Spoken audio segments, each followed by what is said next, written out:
আমার জীবনে কোনো চাওয়া পাওয়া ছিল না।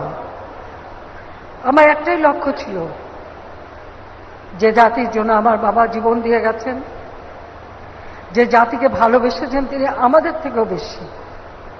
বছরের পর বছর কারাগারে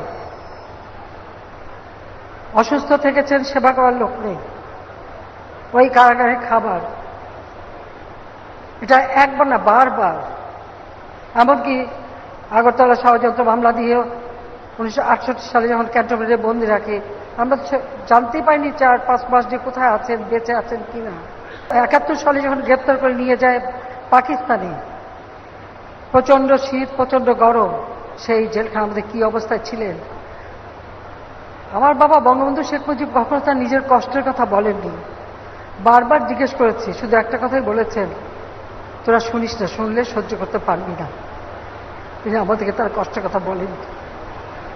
যে জাতিকে ভালোবেসে এত আত্মত্যাগ করেছেন, তাকেই নির্মমভাবে হত্যা করা হলো।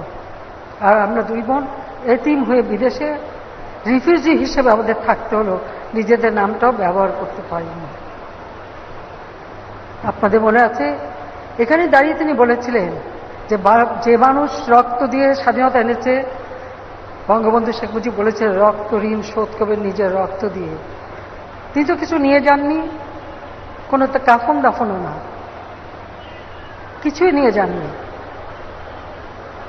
তিনি তার রক্ত ঋণ শোধ করে গেছেন।